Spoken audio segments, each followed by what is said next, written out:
तो ये आपका एक्सरसाइज 1.1 का क्वेश्चन नंबर 11 है। देखो क्या बोल रहा है, show that the relation are in the set A of points in a plane given by R is equal to P comma Q, distance of the point P from the origin as same as the distance of the point Q from the origin is an equivalence relation. तो जो relation दिया गया है यहाँ पे, ठीक है, तो ये रिलेशन जो है सेट ए में डिफाइंड है और ए के अंदर जो है वो क्या एलिमेंट्स है, पॉइंट्स है, पॉइंट्स इन ए प्लान। तो ये रिलेशन जो है पी कोमा क्यू, ये कह रहा है कि एक पी की डिस्टेंस ओरिजिन से उतनी होनी चाहिए जितनी क्यू की होगी, ठीक है। तो ये एक रिलेशन है, ये हमें प्रूफ करना है कि ये शो करना है कि ये इक्विवेलेंस रिलेशन हो। कैसे होगा देखो, अगर मैं ऐसे यहाँ पे एक कार्टेशियन यहाँ पे एक प्लान बनाना हूँ, ठीक है, कार्टेशियन प्लान बन गया।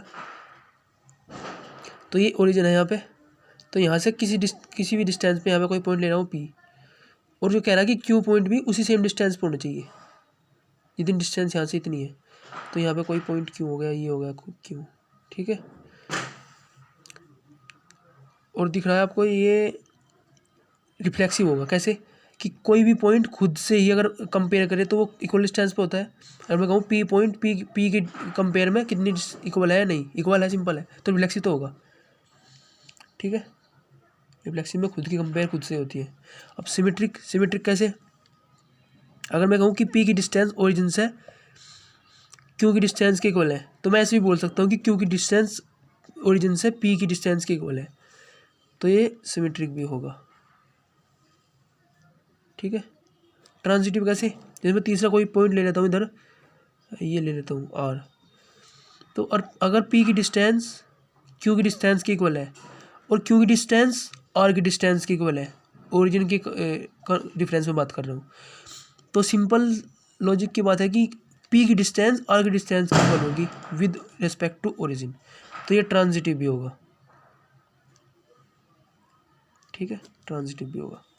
तो जब ये रिफ्लेक्सिव है, सिमेट्रिक है, ट्रांजिटिव है, इसका मतलब ये एक इक्विवेलेंस रिलेशन है, ठीक है।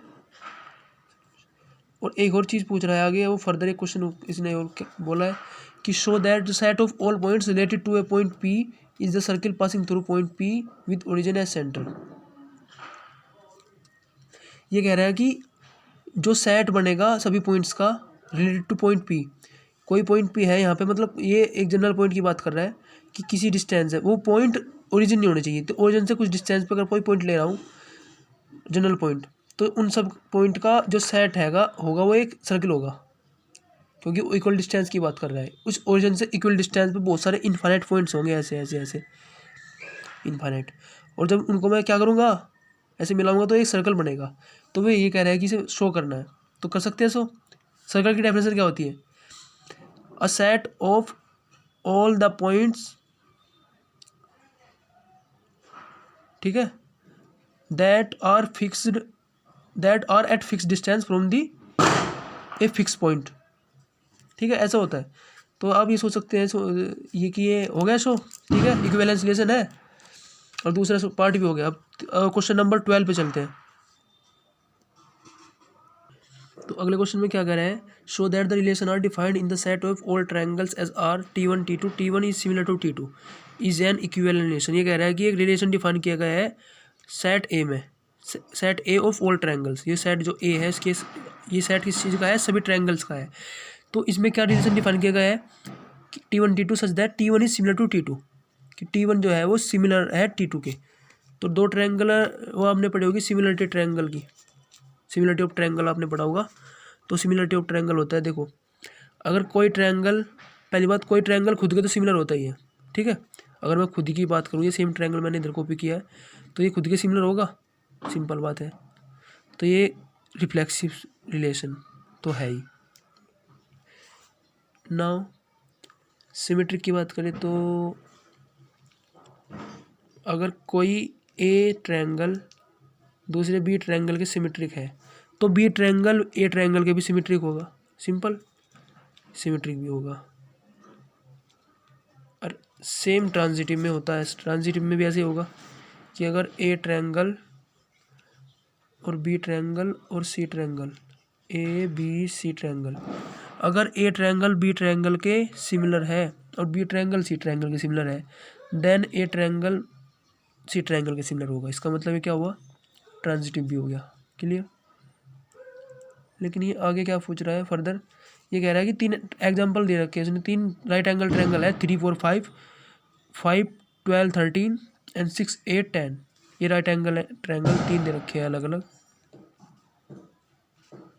3 4 5 विथ साइड्स। इसके बाद 5 12 मैं ऐसे बना रहा हूँ, ठीक है, ओनली रफ आइडिया। 6 8 10। तो ये कह रहा है कि इनमें से कौन से ट्रायंगल आपस में रिलेटेड है। अब देखो यहाँ पे अगर हम रेशो देखते हैं ये साइड्स का 3 4 5, हमेशा सिमिलरिटी में क्या होता है, साइड्स का रेशो सेम होता है। अब देखो 3 6 4 8 और 5 10, फर्स्ट ट्रायंगल थर्ड ट्रायंगल आपस में रिलेटेड है, सिमिलर है, मतलब दिख रहा है, क्योंकि इनकी साइड्स का रेशो इक्वल है। देखो 3 6 4 8 और 5/10, ये 2 के रेशो में ऐसे है। अगर हर एक साइड्स की मल्टीप्लाई 2 से कर दे तो ये इस ट्रायंगल की साइड्स आ जाएंगी। ठीक है ना, हो गया क्लियर। Okay, thank you.